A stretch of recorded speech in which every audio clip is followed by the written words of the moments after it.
Buenas tardes a todos. Este es el título de mi presentación y voy a hablar de los mismos parámetros que hemos considerado como aspecto importante de que es lo fundamental de los sistemas integrables en prendas. Voy a empezar a presentar la situación actual y después iré a la clasificación de aplicaciones, dado que esto está relacionado con el procesamiento de la señal y los sensores que utilizamos, y tenemos diferentes tipos de sensores que depende de la actividad del entorno, de las medidas fisiológicas, y después hablaré de la extracción de parámetros de estas señales del sensor. Concluiré con algunas consideraciones con respecto al mercado, el hecho de que solo hay pocas cosas en el mercado actualmente, y trataré de resumir la presentación. Bien, cuando queremos apoyar los problemas de salud y queremos reducir el riesgo para los profesionales, lo que hacemos es tratar de hacer un diagnóstico temprano, tener un estilo de vida sano y evitar que ocurran determinadas cosas. Haciendo esto, o para hacer esto, nosotros realizamos un seguimiento de las señales y tratamos de acumular información sobre la persona y su salud para hacer un diagnóstico con objeto de prevenir los riesgos que se puedan producir.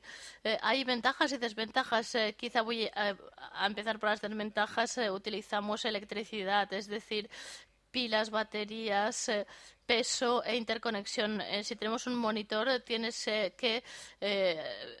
que controlarlo. Entonces, bien sea tú mismo, bien sea otra persona, tiene que estar vigilando, bien sea allí o bien sea de forma remota. Entonces,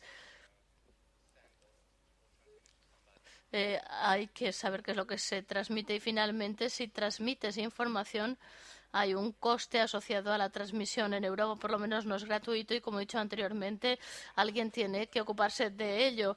Las ventajas: se trata de una monitorización no invasiva, es decir, no entramos dentro del cuerpo y tratamos de conseguir la mayor cantidad de información posible desde el exterior, y esto significa algunas veces que no estamos sustituyendo al médico, o no podemos en absoluto en cuanto a los sensores, y no tenemos la experiencia de un ser humano, dado que somos solo ingenieros de alguna manera, y hacerlo ambulatorio, de manera que cualquier persona en su propia casa o en la calle sea capaz de hacer esta monitorización. Cuando observamos la situación actual, al principio era así. Entonces tenemos sistemas de telealarma, de manera que cuando la gente mayor cae, puede pulsar un botón y puede decir: necesito ayuda, no me encuentro bien. Y en primer lugar en interiores y luego en exteriores, para tener disponible un sistema de comunicación en ausencia de sistemas GPS. Se ha hecho mucha investigación sobre la monitorización ambulatoria en paralelo a esto, permitiendo a la persona que está fuera de su hogar el monitorizar los parámetros fisiológicos principalmente, pero estaba bastante limitado en cuanto a investigación. Después vinieron los sistemas integrables en prendas, y muchos de ustedes trabajan en programas de este tipo. Entonces, estos sistemas integrables en prendas, he insistido sobre este aspecto recientemente porque el producto acaba de salir, y los productos que vemos en el mercado y que mencionaré brevemente no están vinculados o no utilizan totalmente el trabajo de investigación que se ha hecho hasta la fecha. Como estaba diciendo, si observamos los productos, menos el chaleco salvavidas quizá, los demás que son comercializables utilizan un subconjunto de resultados similares.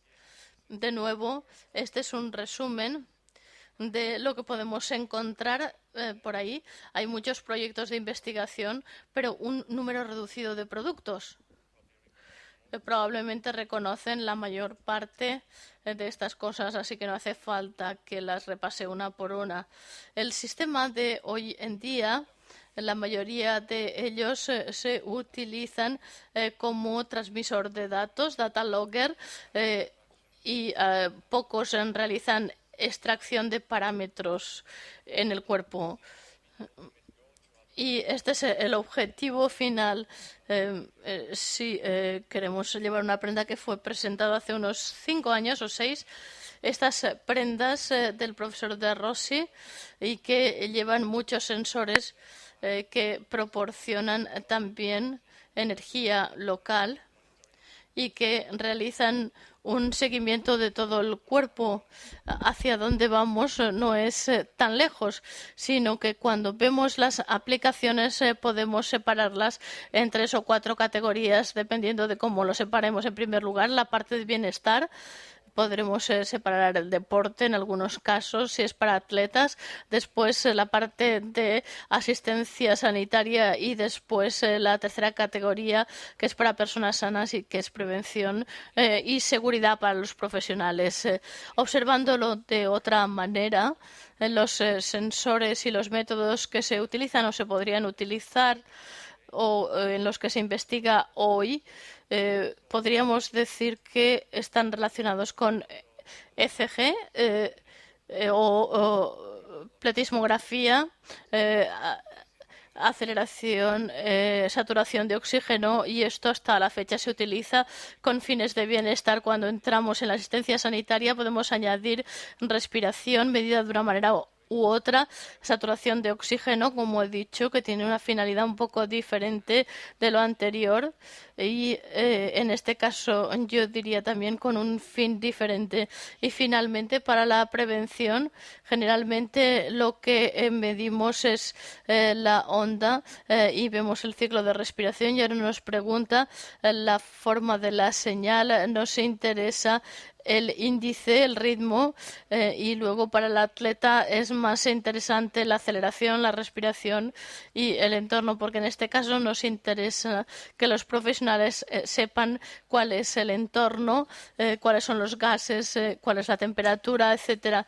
Y después aquí tenemos la lista de la señal relacionada, que es interesante en este caso, utilizando las funciones de extracción de parámetros como puede ser el ritmo cardíaco y otras cosas. Algunas se derivan del ECG, la amplitud de respiración, la señal, el nivel de actividad y, en el último caso, lo que he mencionado anteriormente, presión, temperatura, gases externos, etcétera. Cuando observamos el textil,